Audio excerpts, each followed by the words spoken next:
Hello everyone, আমি নদী Rashid America থেকে আপনাদের সাথে জয়েন করেছি ফ্রম ওয়াক টু সেনিটি।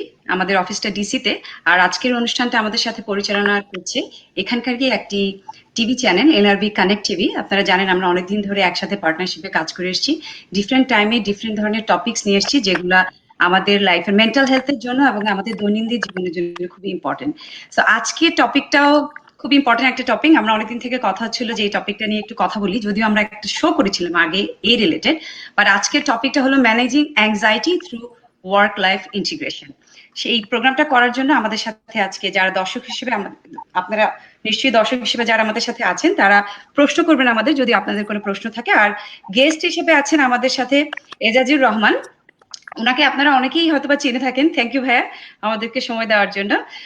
এজাজ ভাই প্রায় 15 ইয়ার্স সাপ্লাই চেইনে কাজ করার পরে কর্পোরেটে উনি অনেক বড় একটা পজিশনে ছিলেন। দেন হি ফিগার আউট একটা যে ভ্যাকিউম আছে যে কর্পোরেট কালচারের ট্রেনিংটা। সো এজাজ ভাই ওইখানে একটা এই ভ্যাকিউমটাকে ফিল আপ করার জন্যই মোটামুটি বলা যায় মাইন্ড ম্যাপার বাংলাদেশ নামে ওনার অর্গানাইজেশন নিয়ে আমাদের সাথে বাংলাদেশের মানুষকে আসলে বাংলাদেশের কর্পোরেট সেক্টরকে হেল্প করে যাচ্ছেন যে managing director and lead coach of the organisation.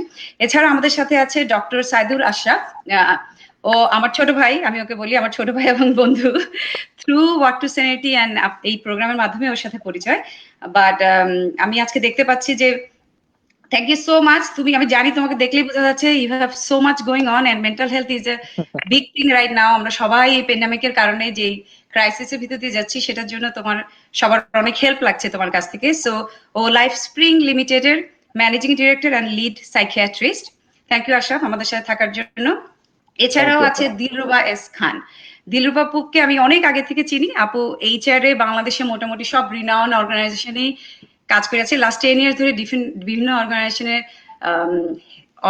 Head হিসেবে কাজ করছে, আসলে এইচআর হেড হিসেবে। আর এখন আছে টিম গ্রুপ নামে একটি গ্রুপের গ্রুপ ডিরেক্টর হিসেবে। সো আমরা বেশি একটা সময় নষ্ট করবো না, খুব শীঘ্রই চলে যাব আমাদের মেইন টপিকে।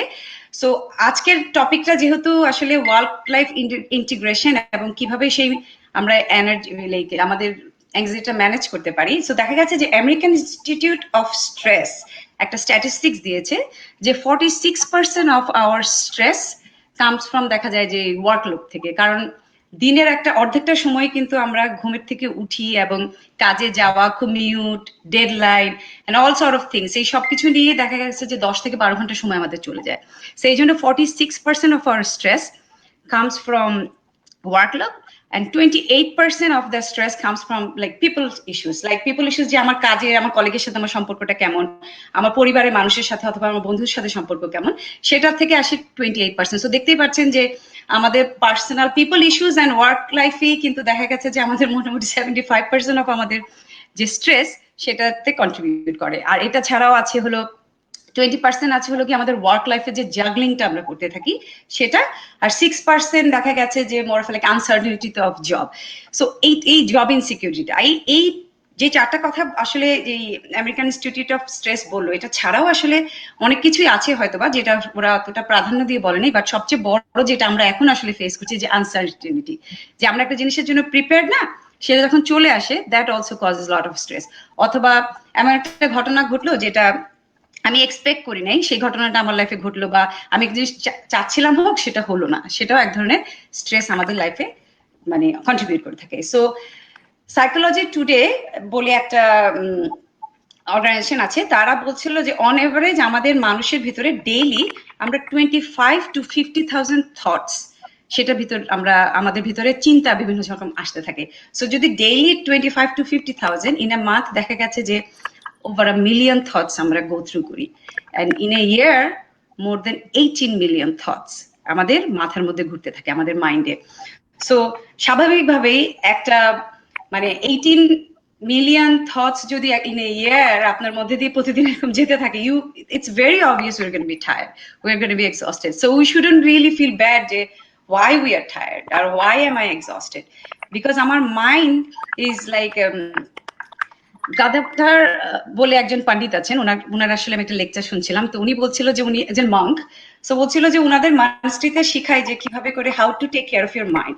সো উনি বলছিল যে মাইন্ডটা উনি উনি যেভাবে উদাহরণ দিচ্ছিল যে মাইন্ডটা is like a hard disk. So আমরা বুঝি না বুঝি চারপাশ থেকে আমার মাইন্ড কিন্তু এই যে আমরা আজকে বসে আছি এখানে এবং আজকে সকাল থেকে রাত পর্যন্ত যাই আপনি করেছেন, আপনার হয়তো বা কনসিয়াসলি সব ডিসিশন আপনি জানেন না কি হয়েছে, কেমন হচ্ছে, but your mind picked up all those snapshots.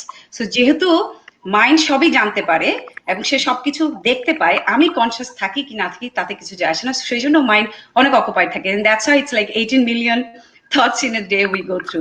So উনি খুব মজা করে বলছিল যে it's like if you buy a car, একটা কার কেনার পরে যদি উইন্ডশিল্ডটা যদি if you keep it on and never close off turn it off until you give it away or the car breaks down, তাহলে কি হচ্ছে যে উইন্ডশিল্ডটা শুধু ডান বাম করে যাচ্ছে। সো মাইন্ডটা সেরকম করে সারাক্ষণ এই থটস গুলো আমাদের ভিতরে এভাবে যাওয়া আসা করতে থাকে দেখি এই সেটা of course have an extensive cost on our body. So mind and body are very related. So আজকে হয়তো এটা নিয়ে ডিটেইলসে আরো আমরা কথা বলবো, বাট যেহেতু work is the main reason that takes out 46% of our stress. So প্রথমে এজাজ ভাই আপনার কাছে যাব, আপনি যদি একটু আমাদেরকে বলতেন যে কিভাবে এই যে মানে আমাদের ওয়ার্ক প্লেসে লিডারশিপটা বা এমপ্লয়ারের যে সম্পর্কটা কিভাবে এই ওয়ার্কলোডটা আমাদের লাইফে কন্ট্রিবিউট করে, এবং ইফ ইউ হ্যাভ মানে আপনার এক্সপিরিয়েন্স থেকে অ্যাজ এ কর্পোরেট আপনি যেহেতু ছিলেন অ্যাজ এন এমপ্লয়ারের মতোই ছিলেন, প্লাস এখন যেহেতু ট্রেনিং করছেন, আপনার এক্সপিরিয়েন্সটা যদি একটু আমাদের সাথে শেয়ার করেন। Thank you very much. Assalamu alaikum everyone, and I am very grateful যে আজকে I've got this opportunity to talk to a bigger audience. আশা করছি সবার উপকার হবে পুরো আলোচনাটা শুনে। সো অর্গানাইজেশন গুলো এখন যে অবস্থায় যাচ্ছে, আসলে we need to reimagine the whole business model, যেভাবে ব্যবসা করি, যেভাবে টিমকে চালাই, হ্যাঁ, যে নিয়ম নীতিগুলো আগে থেকে ছিল, টিমের মেম্বাররা যারা আছে তাদেরকে রিঅ্যাসেস করা। This is a completely different time and it's an opportunity as well to reflect. So আমি একটা ছোট গল্প দিয়ে শুরু করি। এটা একটা ওয়ার্ল্ড ফেমাস গল্প। এই গল্পের ক্যারেক্টারের নাম হচ্ছে মিস্টার বব চ্যাপম্যান। আমি মনে করছি আমার ভিউয়ার অনেকেই নামটা জানেন। বব চ্যাপম্যান এখনো জীবিত। উনি একটা company in United States base একটা কোম্পানির he is the chairman and CEO. ওনার কোম্পানির নাম হচ্ছে বেরি ওয়েটমিলা, যেটা মেকানিক্যাল প্রোডাক্ট বানায়। সো 2008-এর রিসেশনে যখন পুরো ওয়েস্টার্ন ওয়ার্ল্ড যখন সাফার করছিল, a mechanical product বানায় or consulting or there are 7,000 employees, they also were badly hit overnight. একবার তাদের 30% order cancel হয়ে যায়। So 30% order যেহেতু cancel হয়ে যায়, একটা ম্যানুফ্যাকচারিং কোম্পানির জন্য it was a nightmare to manage, major disaster at 2008-এর রিসেশনের সময়। So the whole board sat for an emergency meeting, কি করা যায়। And of course, at a manufacturing unit with 7,000 employees, 30% order না থাকা মানে হচ্ছে financially একটা বড় challenging অবস্থায় পড়ে যাওয়া। So they assessed that they had to make up for $10 million shortage. So board emergency meeting এ বসে খুব সহজ সলিউশন যেটা হয়, অনেক চিন্তা ভাবনা করে একটা সলিউশন দিল, that will lay off. সবাই যেখানে লে অফের পক্ষে মতামত দিচ্ছিলেন, বব চ্যাপম্যান যিনি সিইও এন্ড চেয়ারম্যান ছিলেন, উনি এটা নিয়ে অনেকক্ষণ আলাপ করে বলেন, না আমার কাছে এটা কোনোভাবে অ্যাকসেপ্টেবল মনে হচ্ছে না, we should reassess, rethink. And finally অনেক দিনের আলোচনার পরে Bob Chapman came up with a proposal. ঠিক আছে, $10 million তো সেভ করতে হবে, this is what I propose, that everyone in the business, একটা বেসিক ওয়ার্কার থেকে শুরু করে চেয়ারম্যান পর্যন্ত সবাই 4 উইকসের আনপেইড লিভে যেতে হবে। কতদিনের জন্য? 4 weeks, 4 weeks long unpaid leave. So এই সাজেশনটা উনি যেভাবে দিলেন, idea was not that great, but what was really great in the process is how this idea was communicated. So কিছু শর্ত ছিল, কমিউনিকেশনের এক্সাক্ট মডালিটিটা কি ছিল আমি একটু পরে বলছি। শর্তগুলো ছিল এরকম, দ্যাট 4 উইকসের আনপেইড লিভ নিতে হবে, কিন্তু এটা একটানা নিতে হবে না, you can take it whenever you want throughout the year, বাট কমিট করতে হবে এখনই যে আমি নেব। এটা ছিল একটা শর্ত। দ্বিতীয় শর্ত ছিল that you can exchange leave, একজন আরেকজনের সাথে লিভ এক্সচেঞ্জ করতে পারবে। সো এই শর্ত সহ উনি যেভাবে অ্যানাউন্সমেন্টটা দিলেন একটা টাউন হলে, that is what has brought them an amazing outcome. উনি ঘোষণা করলেন to the whole team, to the whole crowd in a town hall, it is better that we should all suffer a little than any of us should have to suffer a lot. আমরা সবাই মিলে একটু suffer করা, আমাদের অল্প কিছু মানুষ অনেক বেশি সাফার করার চাইতে বেটার। সো যখন কিনা সবার মোরাল ডাউনওয়ার্ড ছিল, বিজনেস নাই, একটা বড় ক্রাইসিস, $10 million সেভ করতে হবে, everyone was having a serious mental anxiety, তখন বব চ্যাপম্যানের এই ঘোষণা এবং with those conditions that he suggested, the moral started going up. And to cut the long chase short, bottom line যেটা হলো, finally everybody started exchanging leave. মনে করেন একজন GM এর কাছে একজন ওয়ার্কার যাচ্ছে যে তোমার তো একদিনের স্যালারি হয়তো আমার আধা মাসের স্যালারি চাইতে বেশি, why don't you extend your leave by a day and help me to save half of my month? So that way they exchanged. So finally organization যেটা হলো, when they needed to save $10 million, they actually saved $20 million, right? So this is what leadership is all about. Leadership is all about taking responsibility. Leadership is all about connecting to the people where they are. আমি অনেক leadership training করাই, হচ্ছে বেশি করাই বাংলাদেশে আপনাদের দোয়ায়। So I always start with one particular line, যে লিডারশিপ শুরু আর শেষ হয় তিনটা শব্দ দিয়ে, অ্যাবসলিউট, পার্সোনাল, রেসপন্সিবিলিটি। সো এখন যে সময় দুঃসময় আমাদের যাচ্ছে, যে জন্য এংজাইটি আসাটা খুবই normal, it is not just employers who are going through anxieties, employees are also going at very deep level of anxiety. So আমি একটা পার্টিকুলার অ্যাঙ্গেল, যেটাকে বলা হয় এখন ওয়ার্ল্ডের সবচেয়ে অ্যাকসেপ্টেড, সবচেয়ে রেসপেক্টেড লিডারশিপ মডেল, যার নাম হচ্ছে সিচুয়েশনাল লিডারশিপ, তার আলোকে আমি কিছু কথা বলবো, তারপরে probably I will pass it to you again. Situational leadership বলে দ্যাট একজন এমপ্লয়ি দুইটা বিষয়ের কম্বিনেশনে পারফর্ম করে, only two things, একটা হচ্ছে স্কিল আর একটা হচ্ছে উইল। সো তার স্কিল থাকতো একটা কাজের জন্য, স্কিল ইজ অ্যাবাউট কম্পিটেন্সি, আর উইল হচ্ছে অফকোর্স তার কমিটমেন্ট, তার মোটিভেশন এন্ড অল দোজ। দুইটার কোনো একটার ঘাটতিতে কিন্তু এমপ্লয়ি পারফর্ম করে না। সো যেহেতু আনসার্টেনটি আমাদের চারিদিকে, এংজাইটির পরিমাণ অনেক বেশি, এবং সিচুয়েশন লিডারশিপ এটাও বলে, the reason is called situational leadership, it's about connecting to the employee based on the situation that he or she is in, not based on আমি যদি লিডার হই, not based on my thinking that he should be there. No, I need to appreciate, আমাকে diagnose করে জানতে হবে আমার employee exactly কোন অবস্থা এখন আছে, এবং সেটার আলোকে তার যদি স্কিলের ঘাটতি হয় তাকে ডিরেকশন দেয়া, তার যদি উইলের ঘাটতি হয় তাকে সাপোর্ট দেয়া। বেসিক্যালি অর্গানাইজেশনাল লিডারশিপ এক্সারসাইজ হয় শুধুমাত্র দুই ধরনের বিহেভিয়ার দিয়ে, either providing direction or providing support. সেই দুটার আলোকেই লিডারশিপ চলে। সো লিডারের কাজ থাকে খুঁজে বের করা তার অধীনস্থ যতজন এমপ্লয়ি তাকে সরাসরি রিপোর্ট করে, তাদের মধ্যে কার স্কিলে ঘাটতি, যার স্কিলে ঘাটতি তাকে ডিরেকশন দেয়া, আর যার উইলে ঘাটতি তাকে সাপোর্ট দেয়া। This is how this whole exercise happen situational লিডারশিপের।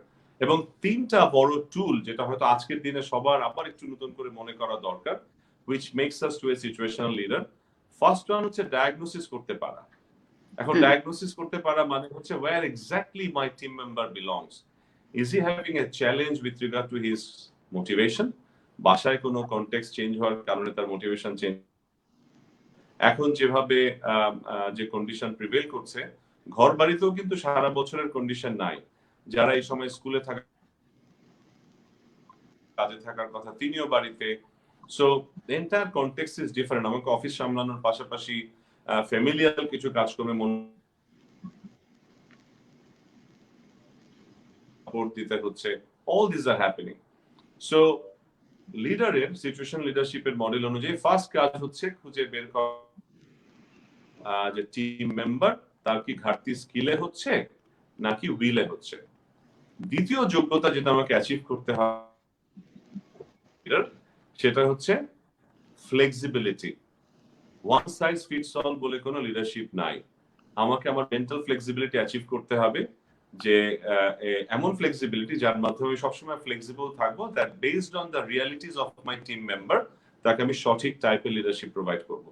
Age I was mentioning, skill short হলে তাকে ডিরেকশন দিব, আর মোটিভেশন বা উইল শর্ট হলে তাকে সাপোর্ট দিব। 3 নম্বর যোগ্যতাটা, it talks about the entire situation leadership concept. This is called partnering for performance. So I need to partner with my participants, my team members, my employees to better understand what they want from me. তারা আমার কাছ থেকে কি motivation চাইছে, support চাইছে নাকি direction চাইছে, এবং তার সাথে এগ্রি করা যে কিভাবে আমি তাকে আমার লিডারশিপটা দিব। Not what I think I should give, but what we agree together যে what we should give. So এই তিনটা যোগ্যতা যদি থাকে, I should be able to diagnose the situation properly I will remain flexible in my mind কারণ context change হওয়ার সাথে সাথে কিন্তু মানুষের performance change হয়. Somebody who was my best performer last year, এই বছর context change হওয়ার কারণে he will not necessarily remain best performer and I should not expect the same level of performance. আমাকে বরঞ্চ দেখতে হবে সেই চেঞ্জ গুলোর সাথে তার মধ্যে কি ধরনের পরিবর্তন আসছে, যেহেতু পুরো কনটেক্সটাই ভিন্ন। ওয়ার্ক ফ্রম হোম হচ্ছে, সে আগে প্রতিদিন আমার সাথে দেখাশোনা হতো, ফেস টু ফেস বসে আলোচনা হতো, প্রবলেম গুলো শেয়ার করা হতো। এন্ড থার্ড ওয়ান হচ্ছে এই ফ্লেক্সিবিলিটির পরে I need to partner with my team members to understand what they need from me and provide them with that type of a leadership. So আমি মনে করছি এখন যে এনজাইটির যে অবস্থা এবং আমরা যেভাবে বলছি ওয়ার্ক লাইফ ইন্টিগ্রেশন অ্যাচিভ করার কথা, এনজাইটি ওভারকাম করে, I realized আমার কাছে মনে হয়েছে when I was thinking about this subject, this could be one great opportunity যেহেতু রিফ্লেকশনের সবচেয়ে বড় সুযোগ এখন to relook or revisit the way we provide leadership to our team members. আর উল্টো দিক থেকে যদি বলি, এমপ্লয়ির দিক থেকে আসলে চাওয়া অনেক, আমি কিছুক্ষণ পরে হয়তো এটার কথা বলবো, but or maybe if you think Nodi this is appropriate now. হ্যাঁ ভাইয়া, আমরা let's do it, এমপ্লয়ি সাইডটা আমরা একটু বলি। হ্যাঁ আচ্ছা, জাস্ট চারটা অ্যাসপেক্টের কথা আমি বলবো what they are really looking at, only 4 things. প্রথমটা হচ্ছে তারা চায় এখন একটা ট্রান্সপারেন্ট কমিউনিকেশন হোক, because lot of darkness, lot of ambiguity, right? সমস্ত আমি অনেক রিসার্চই এর মধ্যে অ্যানালাইজ করেছি and I found these 4 to be the most important ones. Transparent communication এবং অ্যাকুরেট ইনফরমেশন তাদের দেয়া, যে বিজনেস আসলে কিসের ভিতর দিয়ে যাচ্ছে। And one of the best examples that came out recently, আপনারা জানেন যে Airbnb had a major manpower cut, right? More than 25%. And the communication was so great. It's actually available in Google. যারা audience দেখছেন, আমি আপনাদের request করব to check for this, যে Airbnb CEO কি করে এই কমিউনিকেশনটা তার এমপ্লয়ীদের, it's a very long document, so they did not hide anything. They very openly communicated everything, why they had to go for about 25% manpower cut. So transparent communication থাকতে হবে, hide and seek থাকলে এতে anxiety আরো বাড়বে, দুশ্চিন্তা বাড়বে, miscommunication হবে, মানুষ ভুল বুঝে ভুল সিদ্ধান্ত নেবে। Second one is hope and positivity. Napoleon Bonaparte একটা কথা আছে, leader is a dealer in hope. So আমি যখন আমার লিডারের কথা ভাববো, এই ফেসটা যখন কল্পনা করব, আমার বুকটা কিন্তু, আমার মনটা কিন্তু আশায় পরিপূর্ণ হওয়ার কথা, হতাশায় বা দুরাশায় না, right? I should not imagine a terror leader. I should imagine a leader who is a dealer in hope, right? Who always moves around with a lot of hope. আমি যে কোনো প্রবলেম পেলেই তার মুখাপেক্ষী হতে পছন্দ করি, কমফোর্টেবল ফিল করি, পজিটিভ ফিল করি। So this is when the leaders require to connect more with their employees, with their team members, and give them the right type of hope, not a false hope. And also give them the confidence that we are in the game together, we have been in the game together, এবং সামনে আমরা will remain together. এই hope এবং positivity দেওয়াটা অত্যন্ত জরুরি। এবং এটাও বলা যে ওয়ার্ল্ড অনেকবার অতীতে এই ধরনের বড় বড় ক্রাইসিসের ভিতর দিয়ে গেছে। Every crisis is different, every crisis has different dimensions, different effects, but again, if we stay together, if we stick together, we'll overcome from this crisis together. So giving that positivity, giving that hope. আমি অনেকগুলো এর মধ্যে webinar বা এই ধরনের টক শোতে কথা বলেছি, and I've said দুইটা মেন্টালিটি ধারণ করা যায় এখন। একটা হচ্ছে সার্ভাইভারের mentality, of course that is important. আমার ইনিশিয়ালি অবশ্যই আমি ডিফেন্সিভ হব, right, to assess my position, retool myself, rearrange my resources and ensure that I do a better utilization of my resources. But যে মানসিকতাটা আমি বেশি সাপোর্ট করছি এখন, সেটা হচ্ছে রিইনভেনশনের মানসিকতা। কারণ ওয়ার্ল্ড ওয়াইড যে বিখ্যাত নামগুলো আমরা মানে নাম বললেই চিনি, beat FedEx, IBM, Microsoft, WhatsApp, Airbnb, এদের সবার কিন্তু জন্ম হচ্ছে আউট অফ ক্রাইসিস।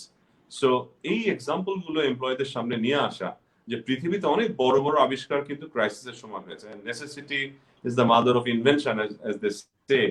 So আমাকে খেয়াল রাখতে হবে, instead of just worrying about how do I survive in this situation, I should rather take crisis as an opportunity.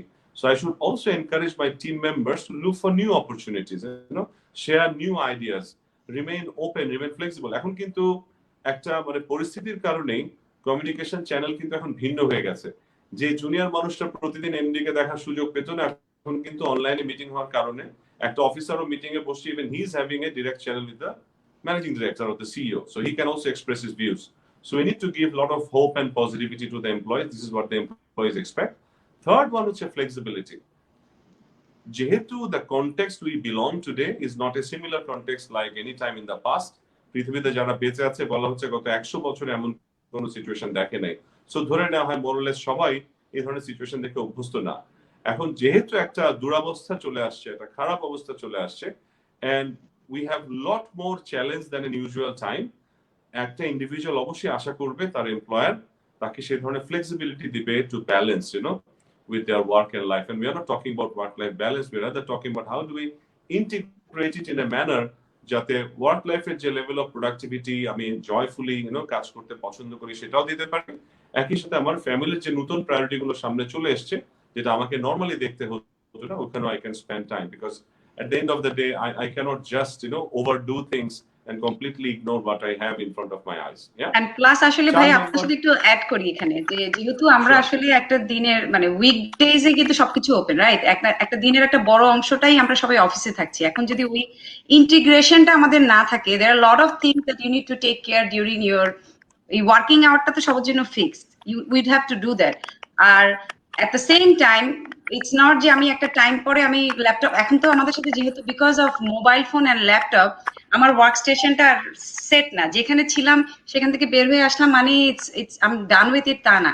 তো সেই কারণেই এই ওয়ার্ক লাইফ ইন্টিগ্রেশনের কথাটা আমার এমন ভাবে আমরা করতে চাই যাতে এমপ্লয়াররাও বুঝে, যেমন বাংলাদেশে আমি বুঝি যে আমাদের একটা হয়তো বা দিলুবাবু যখন কথা বলবে তখন একটু বলতে পারবো, আমরা ভাবি যে যতক্ষণ তুমি কম্পিউটার সামনে বসে আছো মানে তুমি I have to see you when you start and I have to see you when you end it, so the hour like 10 hours 12 hours, so like এটা একটা কালচার আমাদের যে which also needs to be মানে efficiency productivity is important than how long you are spending time at your workplace. So এটাও হয়তো আস্তে আস্তে আমাদের মাইন্ডসেটের মধ্যে, পুরো ওয়ার্ল্ড কিন্তু চেঞ্জ হয়ে গেছে, বাট বাংলাদেশে আমরা এখনো সেই একটা ট্রেডিশনাল ওই মাইন্ডসেটের ভিতরে দিয়ে যাচ্ছি। সো হয়তোবা দিলুবাবু কথা বলবে নিয়ে। আর সরি ভাই আপনাকে আপনি 3 নাম্বারটা বললেন, 4 নাম্বারটা যদি একটু বলেন। 4 নাম্বারটা হচ্ছে কানেকশন। আসলে একটা কথা খুব বলা হচ্ছে and which I firmly support, যে কোম্পানির কিন্তু ভ্যালুজ এবং ভিশনটা এই সময় বেশি বেশি সামনে নিয়ে আসা উচিত। That's what builds up a company culture. So এমপ্লয়িকে এখন যদি হেল্প করা হয় to maintain a sense of connection with the purpose of the company, with the type of accomplishment that the company focuses on, এবং connection to each other, একই সাথে to show them how their contribution is helping the company to achieve success. এই বিষয়গুলো through connection, through proper communication, আমি বলবো probably over communication is required. একটা সময় ছিল that আমি হয়তো মাসে একবার সিনিয়র ম্যানেজমেন্টের সাথে মিটিং করতাম, জুনিয়রদের সাথে হয়তো আরো দেরিতে হতো। So এখন কিন্তু সেই ফ্রিকোয়েন্সিটা অনেক বেশি হতে পারে, right? We can communicate lot more than ever before, and through that communication we'll establish better connection. এইটা এমপ্লয়িরা চায় যে আমি পরিষ্কার করে জানতে চাই how am I contributing to the company's purpose, how am I helping the company to survive and also ensure that it can sustain এই ধরনের সাফল্য সামনের দিকে। So এই connection, and that will also give the employees some sort of মানে একটা they are part of something, and then এই ক্রাইসিসটার সময় they took some steps, of course এটা ওদেরকেও আসলে ওরকম মোটিভেটেড করবে অনেক, of course. আমি একটা ছোট এক্সাম্পল যদি এখানে দিয়ে শেষ করতে চাই, সেটা হচ্ছে I have like 19 members in my organization, এবং আমরা মার্চ থেকে শুরু করে জুন মাস পর্যন্ত কোনো মানে টার্গেট তো দূরের কথা, we did not even achieve 25% of our budget, but in July we have actually surpassed our budget with all that ওই মাসের, শুধু জুলাই মাসের। And what we have decided to do, আমরা এখনো halfway through the month, we have agreed that এই মাসের শেষে will be actually incentivizing those performance যারা contribute করেছে, এবং almost everyone will be actually a party to this.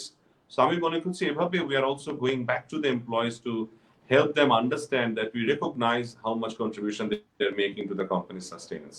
So employee চারটা জিনিস চায়: to remain connected, to have some flexibility, to hear about hope and positivity, and finally having a transparent communication and accurate information. Thank you. Thank you Ejaz ভাই। দিলুর বাবু তোমার কাছে এখন যাব। So Ejaz ভাই তো আসলে যেটা বললেন যে how it should be and what are the corporate culture around the world, and কিভাবে মানে ডিফারেন্ট টাইমে এরকম ক্রাইসিস মোমেন্টে কিভাবে করে different organisations also came out through strong leadership. So তুমি যদি এখন একটু বলো আমাদেরকে বাংলাদেশের সিনারিটা কেমন, like we don't have to really focus about pandemic, because আমি মনে করি যে crisis, different kind of crisis হয়। সো এই মুহূর্তে হয়তো আমরা প্যান্ডেমিকটা একটা ক্রাইসিস, বাট ওয়ার্ল্ড আসলে তো এরকম ডিফারেন্ট কাইন্ড অফ, বাংলাদেশ বিভিন্ন ধরনের চ্যালেঞ্জের মধ্যে, কিছু বছর আগেও আমরা অনেক ধরনের চ্যালেঞ্জের, ফাইন্যান্সিয়াল ক্রাইসিস অ্যান্ড পলিটিক্যাল ক্রাইসিসের কারণে আমরা অনেক ধরনের চ্যালেঞ্জের ভিতরে গেছি। সো তুমি যদি একটু বলো আমাদেরকে যে বাংলাদেশে হাউ কর্পোরেট কালচারে, because as an HR head what you have been seeing, and এটা রিয়ালিটিটা আসলে কি, what are we seeing? Thank you Nadi. আমি বাংলাদেশেরটা বলার আগে আমি আরেকটা আগের থেকে শুরু করি। হ্যাঁ, আমরা জানি যে আমরা যাদেরকে বলি জেনারেশন এক্স, যারা 70-80 দশকে ছিল, এবং তাদের সময়কার সিচুয়েশনটা হচ্ছে এরকম, তারা কাজে আসতে চাচ্ছে, তাদের ক্যারিয়ার তৈরি করতে চাচ্ছে, নিজস্ব চাওয়া পাওয়া আছে এবং সামাজিক কিছু দায়বদ্ধতা আছে। তো এটার সমন্বয় করতে যে ওদের খুব স্ট্রেস হলো, এবং সেটারই আউটকাম হিসাবে তৈরি হলো ওয়ার্ক লাইফ ব্যালেন্স। ওকে, এবং ওয়ার্ক লাইফ ব্যালেন্স এবং পক্ষান্তরে যেটা আসলো তাদের, সেটা হচ্ছে হোম অফিসের একটা ট্রেন্ডও দেখা গেল। আমরা যদি এইটার সাথে তুলনা করি বাংলাদেশের এই সময়টার কথা, বাংলাদেশ সদ্য স্বাধীনতা প্রাপ্ত একটা দেশ, যেখানে দুর্ভিক্ষ আছে এবং প্রচুর লোকের কাজকর্ম নেই, সেখানে আসলে ইনকামটাই তো মেইন ইস্যু হয়ে গেল। যেখানে ইনকাম মেইন ইস্যু হয়ে যাচ্ছে, সেখানে আসলে ব্যক্তিগত জীবন, সামাজিক দায়বদ্ধতা খুব একটা মূল্য পেল না। তাহলে বাংলাদেশের পরিপ্রেক্ষিতটা এরকম, আমরা যদি এখন যারা চাকরিতে আছি, আমরা বর্তমান সমাজ ব্যবস্থা নিয়ে প্যান্ডেমিকের মুহূর্তে কিভাবে দেখছি, আমাদের কিন্তু এই ইতিহাসটা আমাদেরকে কোনো না কোনো ভাবে প্রভাবিত করছে। তো ইতিহাসটা প্রভাবিত করবার কারণে আমরা দেখছি যে আমাদের একটা বিপ্রতীপ একটা অবস্থান, সামাজিক অবস্থান তৈরি হয়ে গিয়েছে। বিপ্রতীপ অবস্থানটা মি ভার্সেস উই যেটাকে বলে, যে কোনোভাবেই এমপ্লয়ার এবং এমপ্লয়েড যে একটা খুব ভালো সম্পর্ক, যে সম্পর্ক একটা সুস্থ প্রোডাক্টিভ ওয়ার্কিং এনভায়রনমেন্ট তৈরি করে, সেটা কিন্তু হতে দিচ্ছে না। যে কারণে প্যান্ডেমিকের মতন অবস্থা যেখানে হয়েছে, সেখানে আসলে আমরা দেখতে পাচ্ছি যে কোনো শঙ্কা না হলেও এমপ্লয়িরা কিন্তু শঙ্কার ভিতর দিয়ে যাচ্ছে। তো এজাজ ভাই যথার্থই বলেছেন, আসলে এখন আমাদের কি করা উচিত। বাংলাদেশের এইরকম পরিপ্রেক্ষিতে আমরা দেখছি যে কিছু নির্ধারিত ইন্ডাস্ট্রির ব্যাপারে সরকার খুব উৎসাহব্যঞ্জক কিছু সিদ্ধান্ত নিয়েছে। তো সেখানে যে এমপ্লয়িরা আছে, তারা কিন্তু কিছুটা হলেও স্বস্তির মধ্যে দিয়ে যাচ্ছে।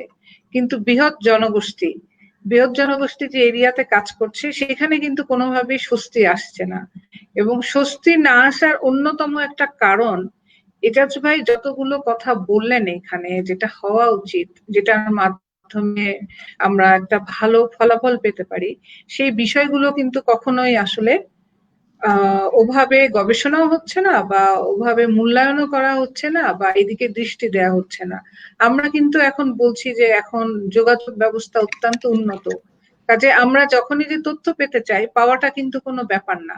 যে উদাহরণগুলা এজাজ ভাই দিলেন, হ্যাঁ, সেই উদাহরণগুলা যে আমাদের এখানে আমরা জানছি না সেটা না, কিন্তু আমরা যদি এইটা ব্যক্তি পর্যায়ে যে এটাকে ইন্ট্রোডিউস করতে চাই, তখন দেখা যাচ্ছে কোথায় জানি একটা অলিখিত বাধা। কেন আসছে, কেন করছি সেটা জানি না। বৈশিষ্ট্যজনক যে কোনো উদাহরণ নাই সেটা বলবো না। তুমি যেহেতু আমাকে আমার অভিজ্ঞতা থেকে বলতে বলেছো, আমি আমার একটা অভিজ্ঞতা শেয়ার করি, যেটা আমি এখন যেখানে আছি টিম গ্রুপ, এখানে আমি দেখলাম খুব স্বাভাবিকভাবেই বাংলাদেশে অনেকেই যেহেতু আক্রান্ত হয়ে যাচ্ছে, আমাদেরও বেশ কিছু বিভিন্ন লেভেলের এমপ্লয়িরা আক্রান্ত হয়ে গিয়েছিল, এবং আমরা আসলে ওনাদের পাশে দাঁড়ানোটা দেখলাম।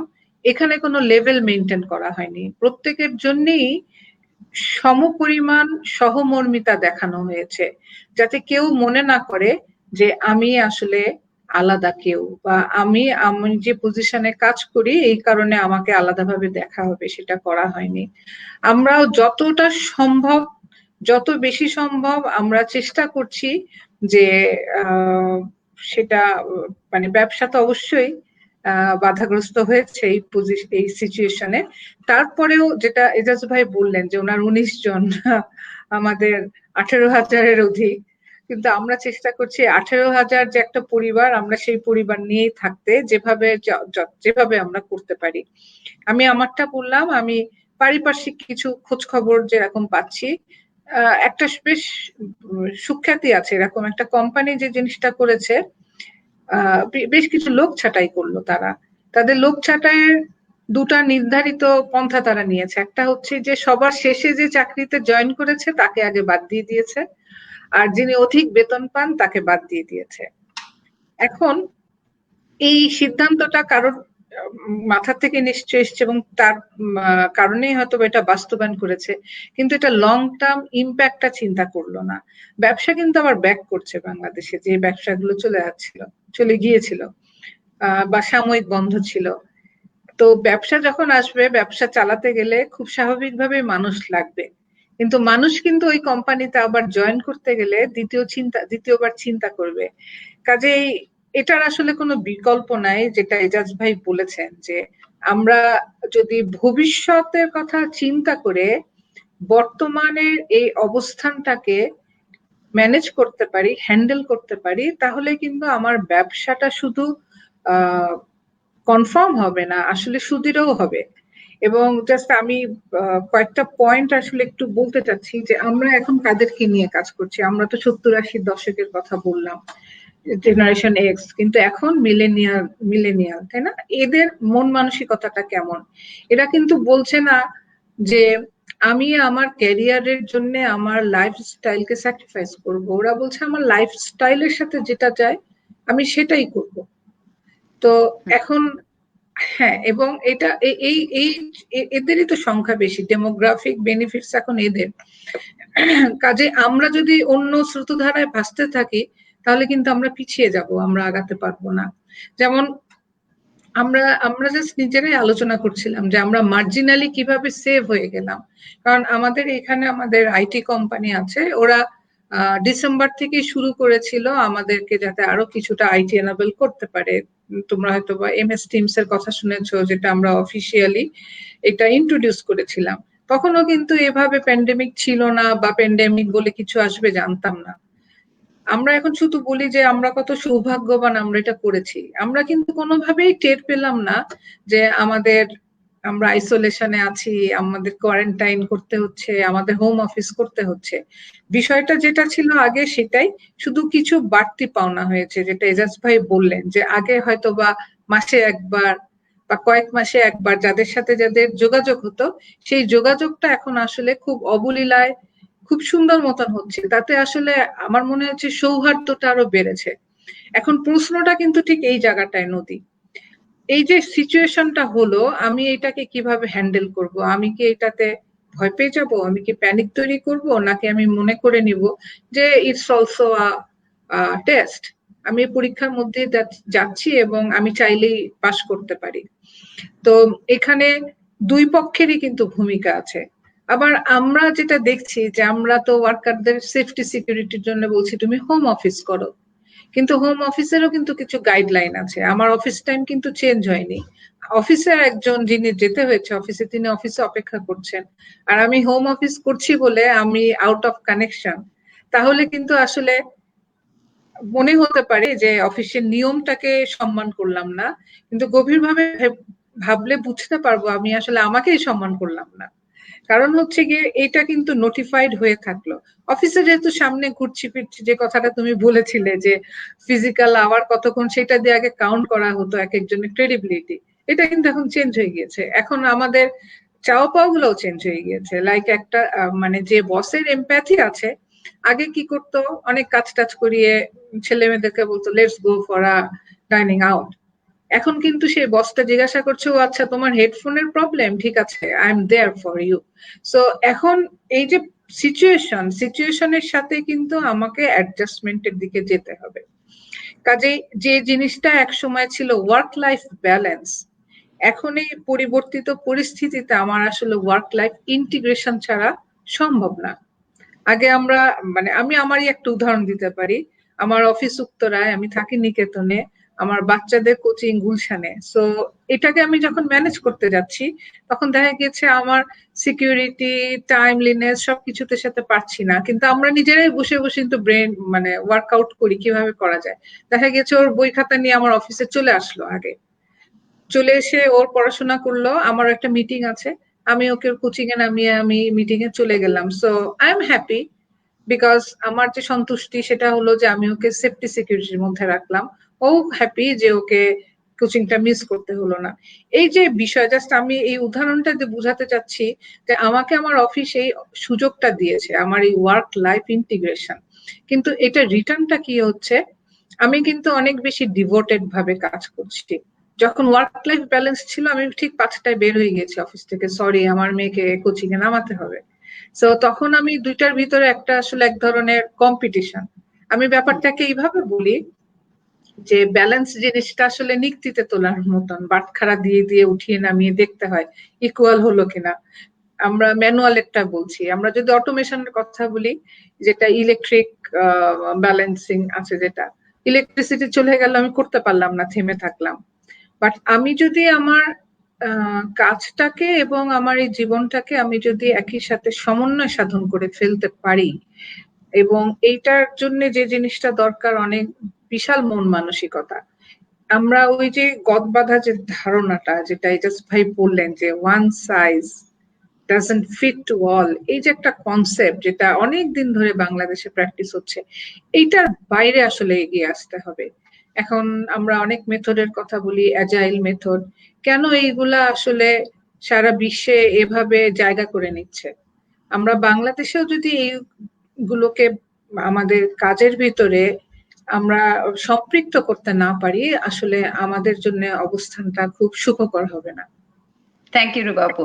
এজাজ ভাই, আমি হয়তো আপনি যখন আপনার কাছে যাব তখন আপনি ওই যে প্রোডাক্টিভিটির ক্ষেত্রে যে আসলে দেখা গেছে যে রিসার্চ বলে যে 4 আওয়ার্স এর বেশি আমরা যতই চেষ্টা করি প্রোডাক্টিভ হই না, বা তারপরেও যে, কারণ আমি অনেকগুলা কমেন্টস দেখছি, সবগুলোই দেখা গেছে যে সবাই একটু এমপ্লয়ারের উপরেই রাগ যে প্রভিডেন্ট ফান্ড দিচ্ছে না বা আমাদের টেক কেয়ার করে না, এমপ্যাথি নাই আমাদের জন্য, মানে government should take care of those issues. So দেখা গেছে যে মানে প্রাইভেট সেক্টরের কাছে তো অনেকগুলো লিমিটেশনস আছে, এবং আমার মনে হয় যে one of the reason is আমরা এই যে দুই পক্ষের যে চাওয়া এবং পাওয়া সেটার মধ্যে ম্যাচ না। আপনার কাছে যখন ফেরত আসবে তখন যদি আপনি কাইন্ডলি এই বিষয়টাকে আবার একটু নিয়ে আসেন। আর সাদু, তোমাকে অনেকক্ষণ বসিয়ে রাখলাম, আমরা আসলে সবার কথা শুনছিলাম এই কারণেই, সবার কথা শোনার কারণে আমরা বুঝতে পারছি যে আমাদের জীবনে ওয়ার্ক এন্ড এই যে work related stress, how much that's contributing, and specially এই সময়টায়।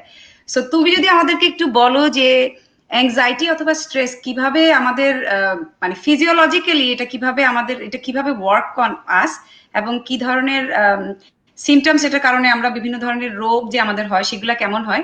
তো প্রথম অংশ যদি তুমি এটা বলো, আর পরের বার যখন আমরা ফেরত আসবো তখন আমাদেরকে তুমি কিছু সলিউশন দিলে যে how can we take care of ourselves.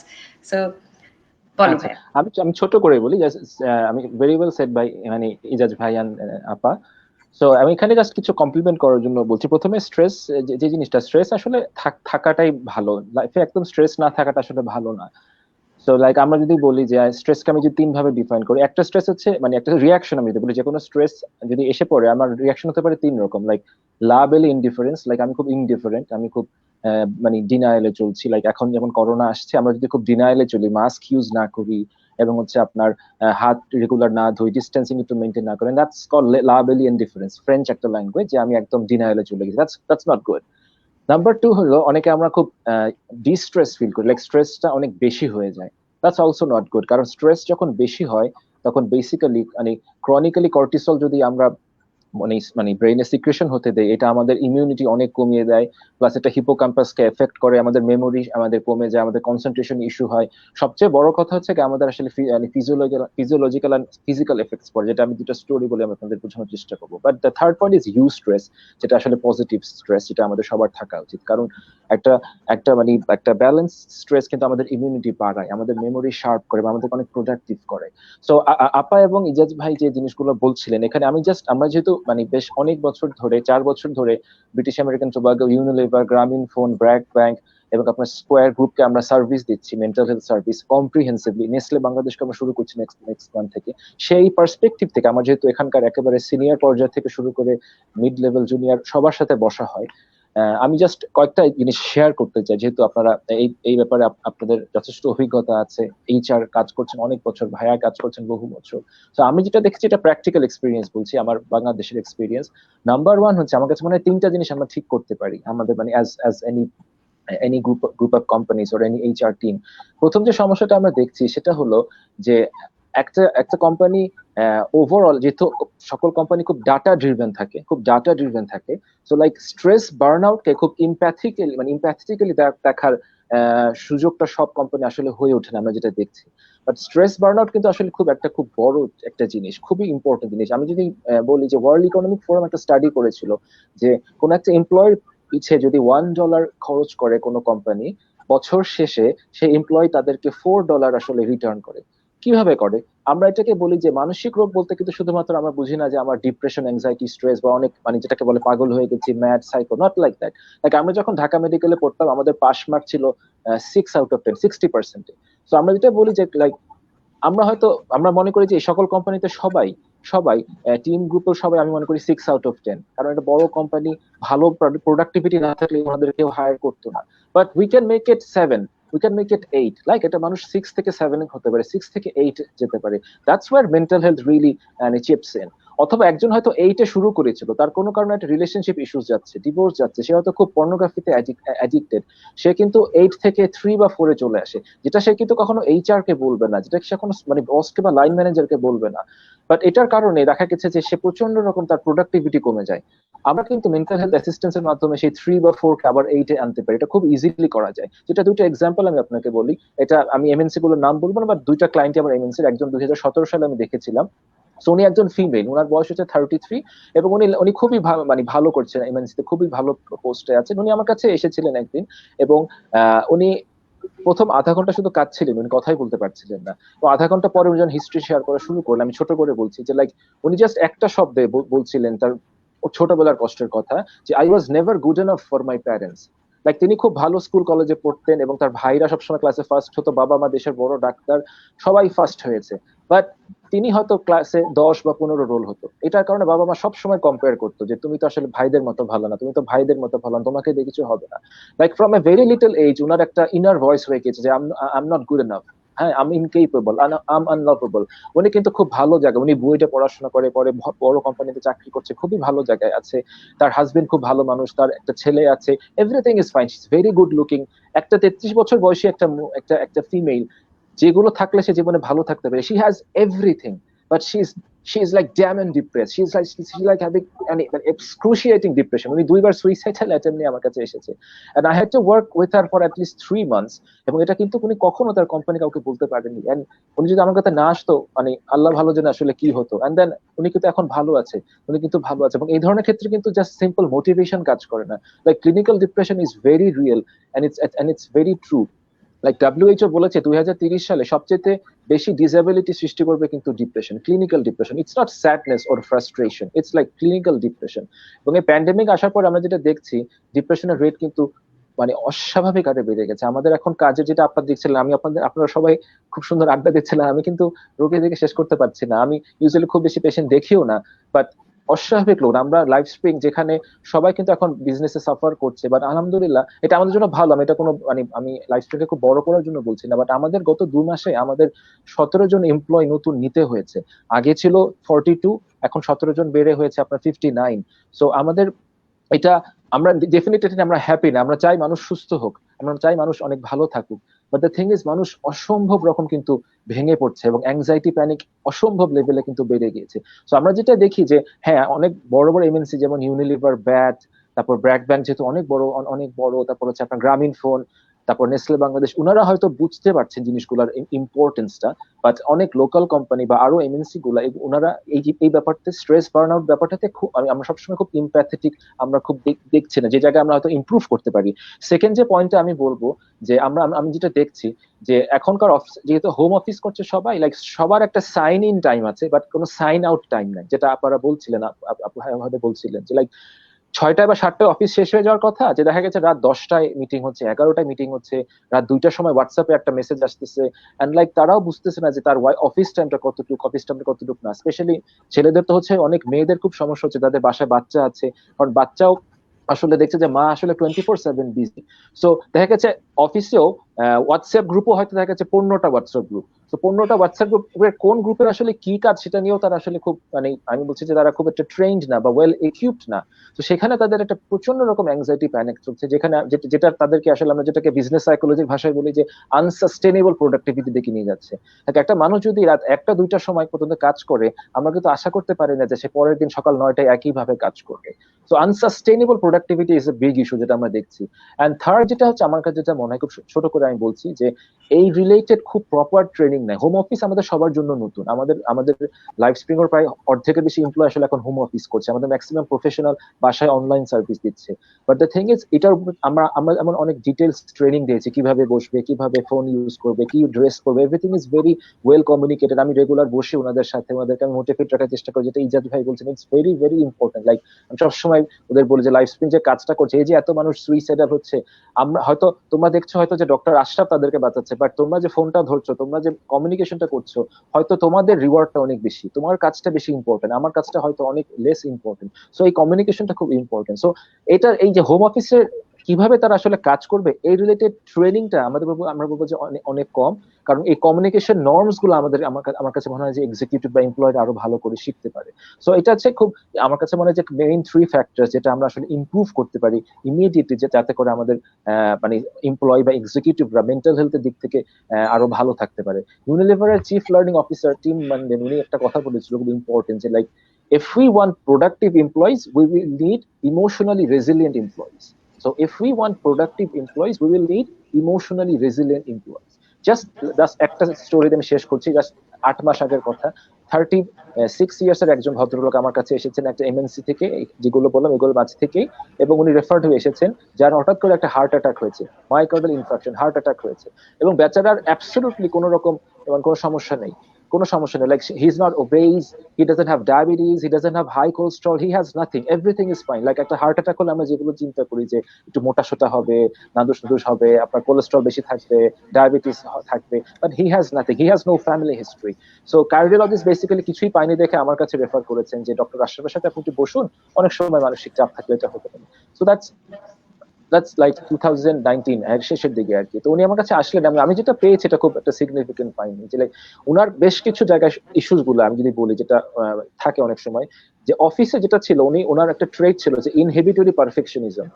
উনি এত বেশি পারফেকশনিস্ট ছিলেন, উনি কিন্তু এটা জানতেন না। লাইক তার বস তাকে কখনো বলতো না যে তুমি 6টার কাজ 8টা পর্যন্ত করো, বলতো যে তুমি আধা ঘন্টা লেট করো, কোনো সমস্যা নেই। বাট তার স্ট্যান্ডার্ডের মানে কখনো মিট আপ হতো না, তার স্ট্যান্ডার্ড কখনো মিট আপ হতো না, এবং কখনো বুঝতেন না। উনি মনে করতেন যে অফিসের সবাই ফাঁকি দেয়, আমি মনে হয় আমি মনে হয় পারছি না, আমাকে মানে হচ্ছে না, বা আমার আরো ভালো করে করা উচিত। But the problem was inhibitory perfectionism. And ওনার আরেকটা ট্রেড ছিল যে উনি খুব প্যাসিভ ছিল, উনি কাউকে না বলতে পারতেন না।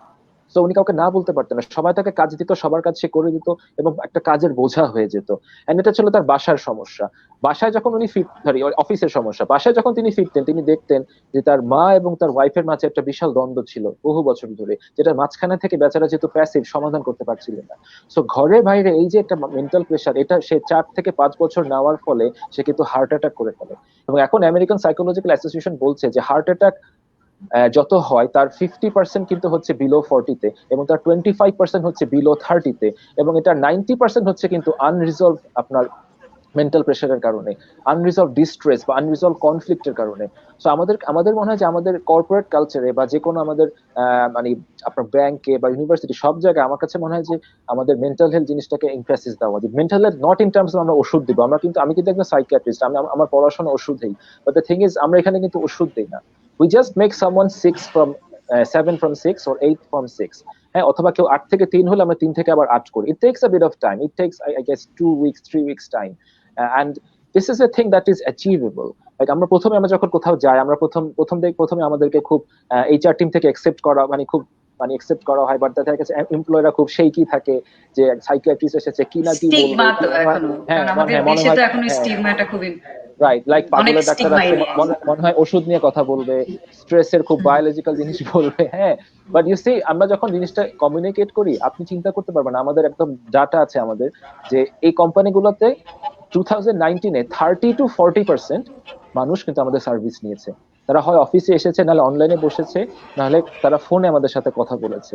এবং একদম স্টার্টিং ফ্রম সিইও, এমডি, মানে এখানে কেউ বাদ যায়নি এবং তারা কেউই অসুস্থ না, বাট ইটস জাস্ট দ্যাট আমাদের দেখুন সবার কিছু না কিছু কিন্তু ইস্যু আছে। আমাদের অনেকের বাবা মা ছোটবেলায় হয়তো মারা গিয়েছিল, অনেকের বাবা মার সেপারেশন ছিল, অনেকে খুব আমরা ফল্টি প্যারেন্টিং এ ছিলাম, অনেকের অ্যাবিউজ ছিল সেক্সুয়াল ইমোশনাল, অনেকের হয়তো একটা সেপারেশনের মাঝ দিয়ে যেতে হয়েছে, অনেকের হয়তো বিয়ে হচ্ছে না অথবা বিয়ে হওয়ার পর সেপারেশন হয়েছে, অনেকের হয়তো বাচ্চা হচ্ছে না, অনেকের বাচ্চাটা হয়তো অটিজমে ভুগছে, অনেকের ভাইটা হয়তো ক্যান্সারে মারা গিয়েছে। Like everyone has issues in life, but like এই জিনিসটাকে অ্যাড্রেস না করলে, আমরা যদি জাস্ট সবসময় মনে করি যে জিনিসটা মোটিভেশন দিলে চলে যাবে বা সেলফ হেল্প বুক পড়ে চলে যাবে, এটা আমার এক্সপিরিয়েন্স মতে এটা আমরা সবসময় মনে true না। হয় জি, আমার এতটুকুই বলার ছিল। ডক্টর থ্যাংক ইউ সাইদুলকে নদিয়া। মনে হ্যালো, আমাকে শোনা যাচ্ছে? একটু স্লো হয়ে গেছে ওর সাইড থেকে কম্পিউটারটা। আমি যদি একটু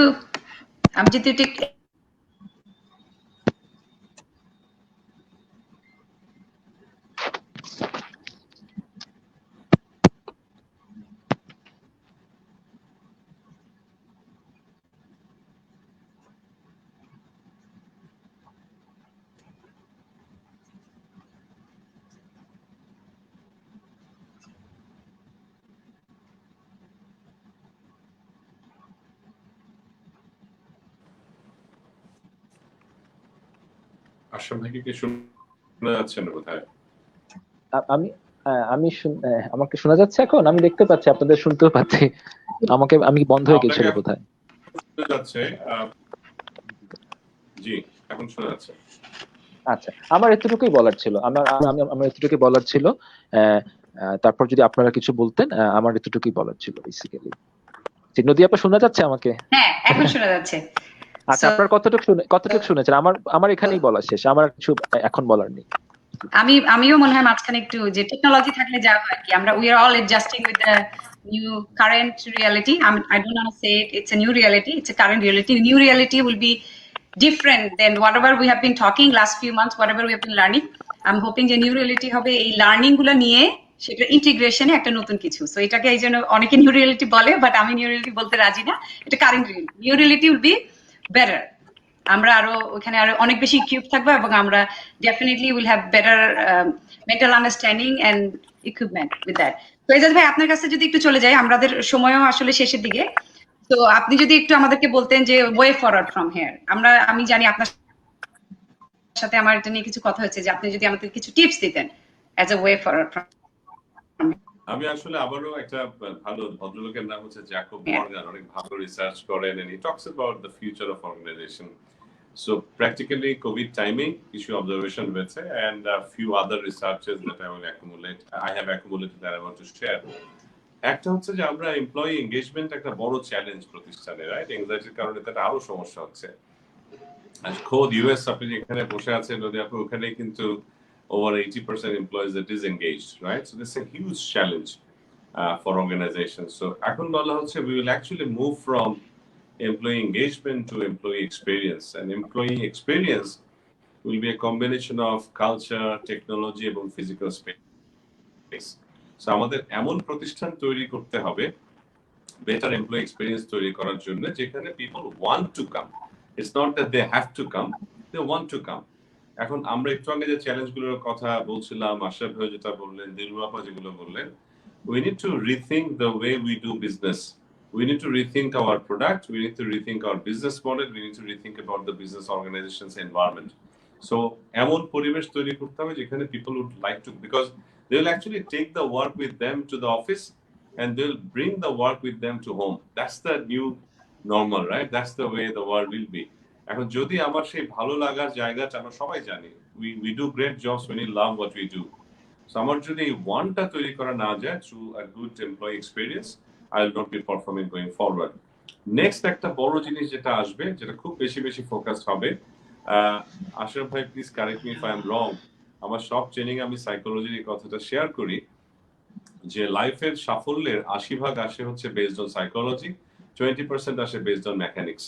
So if I don't have the inner structure appropriately set inside me, I don't achieve success.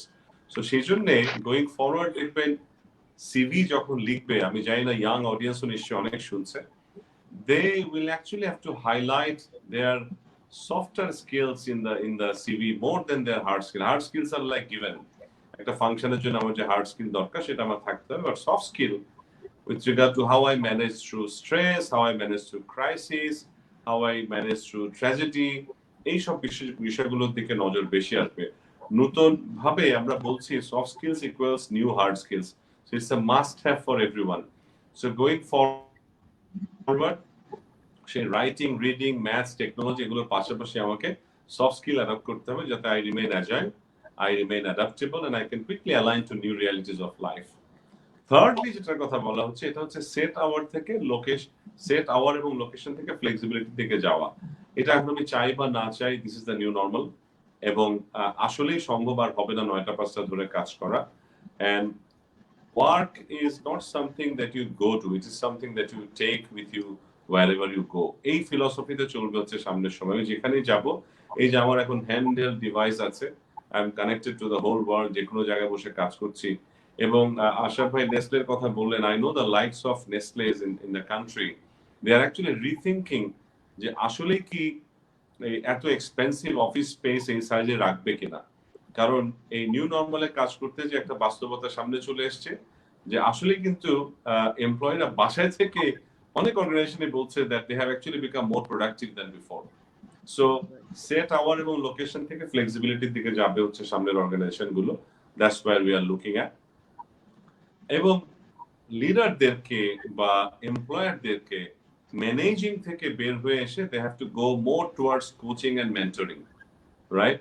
Manage করা কিন্তু এখন আর হবে না, because we are not running machines only, we are running human, and it is human who are generating all the result. So leaders must be like lighthouse, they should be able to guide others to success and safety going forward. So বলার চাইতে আমাকে coach করতে হবে, I have to lead by example. এখন পর্যন্ত যেভাবে চলছে, দিলু বাবা হিস্টোরিক কিছু এভিডেন্সও দিচ্ছিলেন that সমস্ত process oriented organization, I worked in a multinational as well, সব process oriented. So human were asked to work like robots with set rules, set environment, set KPIs, right?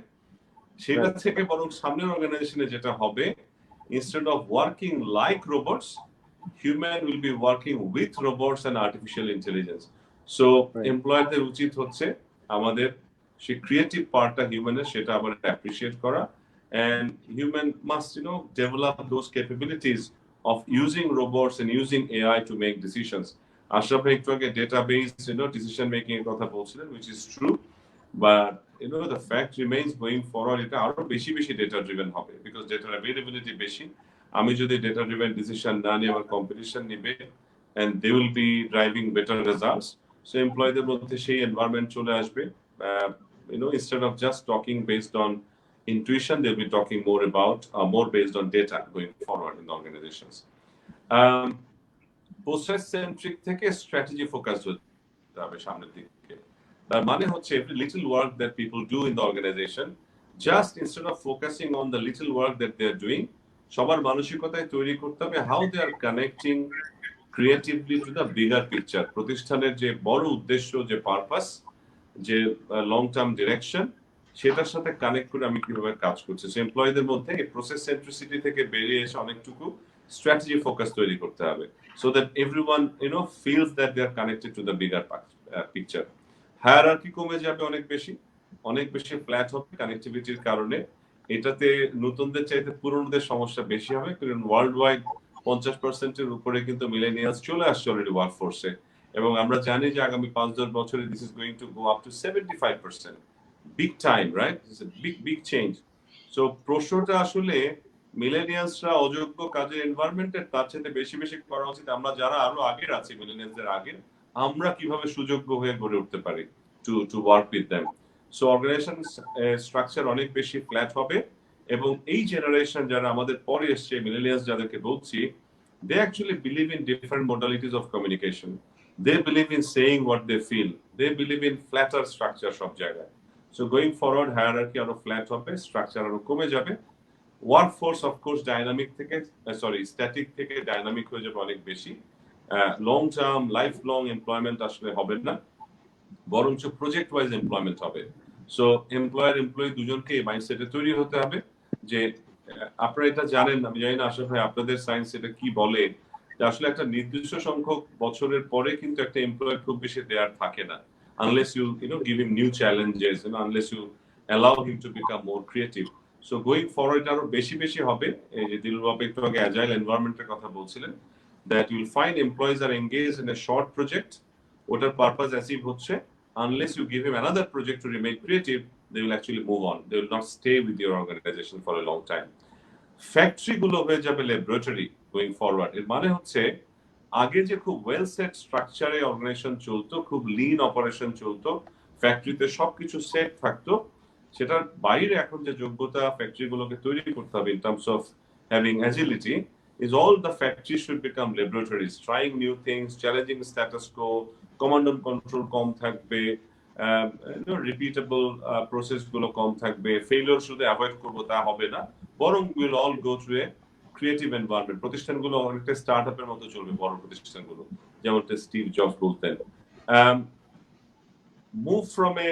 move for a job to move for a job and life, এই কথাটা অত্যন্ত জরুরি, এই Covid এর জন্য আরো বেশি প্রযোজ্য, সামনের জন্য আরো বেশি প্রযোজ্য। দ্যাট যে ওয়ার্কফোর্সের কথা আমরা বলছি তাদের কোয়ালিটি অফ লাইফ এর বিবেচনা কিন্তু ভিন্ন।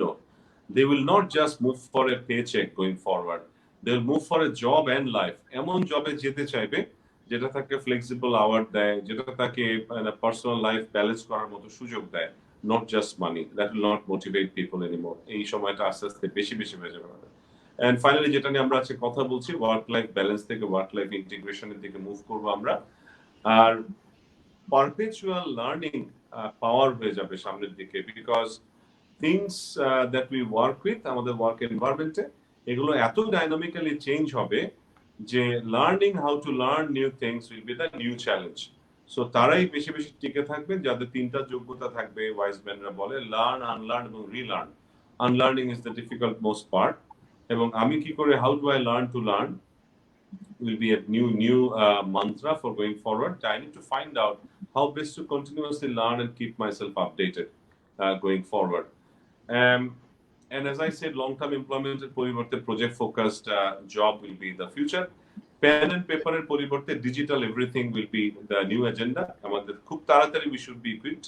এবং আমি যেহেতু ট্রেনিং ডেভেলপমেন্ট লাইনে আছি, একটা চ্যালেঞ্জ আমরা ফেস করবো, যেটা আমি খুব বেশি ট্রেনিং করাই না, সেটা হচ্ছে অফিসের কলিগদেরকে ইকুইপ করে তোলা, how best they should utilise the technology and remain productive in the new normal. Decision গুলো যেটা একটু আগে আশরাফ ভাই বলছিলেন, ইনটুইশনের বেস ডিসিশনের চাইতে ডেটা ড্রিভেন ডিসিশন বেশি হবে, এটা একটু সবাই খেয়াল রাখতে হবে। লিডাররা will be able to combine their intuition and judgment with data insights to make best possible decisions going forward. Next, একটা লাস্ট যেটা দিয়ে বলবো, এটা হচ্ছে একটা ওয়ার্কপ্লেসের জায়গায় স্পেকট্রাম অফ ওয়ার্কস্পেস চলে আসবে, which means we'll have to rethink the way we engage employees. যে প্রতিদিন একটা টেবিলে এসে বসবে, ওইটাই তার ডেস্ক হবে, ওখানে বসে সব কাজ সম্পাদন করবে।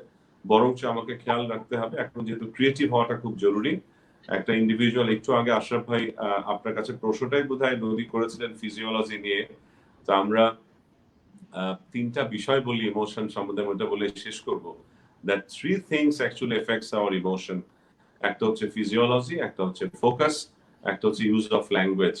সো ফিজিওলজিক্যাল পরিবর্তন কিন্তু এখন আমরা যেটা আমি শিওর আশরাফ ভাই আপনারা যখন গাইড করছেন কর্পোরেট কলিগদের যে ওয়ার্ক ফ্রম হোমে কি ধরনের এটিকেট মেনটেন করা উচিত বা ফিজিওলজি মেনটেন করা উচিত, আই এম 100% শিওর যে আপনি এটাও গাইড করছেন কিভাবে ব্রেক নিতে হয়, একটু পরে চেয়ার থেকে উঠে যেতে হয়, রাইট, একটু হাঁটাহাঁটি করে আসতে হয়, অফিসে যেমন ডেস্ক থেকে ডেস্কে যেত। আই এম শিওর আশরাফ ভাই this is what you are guiding.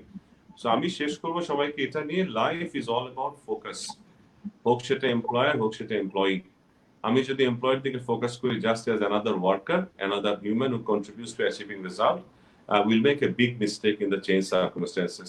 We got to go down to the realities that they belong, understand that every human are going through a different environment, different challenges. So anxiety এসে যাওয়াটা খুবই normal. আমি খুব ভয় পাচ্ছিলাম আশরাফ ভাই যখন heart অ্যাটাকের স্ট্যাটিস্টিক্স দিচ্ছিলেন at different age group, right? So seriously, I did not know these statistics. So সেই জন্য সবার উচিত হবে ইমোশনটাকে ঠিক রাখা, এবং এটা এমপ্লয়ের যেমন উচিত হবে এমপ্লয়ারের হেডেক কমানো, right? Helping them to achieve results, of course, যতটুকু এই ফ্লেক্সিবল এনভায়রনমেন্টে সম্ভব। এমপ্লয়ারেরও উচিত হবে এমপ্লয়ের ইমোশনাল হেলথের দিকে খুব বেশি নজর দেওয়া। So over to you, Nadi. Going forward, I think we all have responsibility to rethink the way we face life. Thank you. Thank you Ejaz ভাই। আপু আমরা শেষের দিকে আছি, তো তুমি যদি একটু আরেকটু অ্যাড করো এজাজ ভাই যা বললো তার সাথে যদি তোমার আরেকটু কিছু থাকে অ্যাড করো। এজাজ ভাই বলবার পরে তো আসলে আর কিছু থাকে না, তারপরেও মানে সবার কথার পরিপ্রেক্ষিতে কথা বলেছেন। আসলে একটা জিনিস কি নদী, মানুষের কিন্তু একটা সহজাত ক্ষমতা আছে, তাই না? মানে পারস্পরিক সম্পর্ক রাখা বা দায়িত্ব পালনের জন্য কিন্তু মানুষ কি করে, মানুষ কিছু কমন লিঙ্ক গুলা খোঁজে এবং চেষ্টা করে যে অর্থপূর্ণভাবে যাতে যোগাযোগ করা যায়।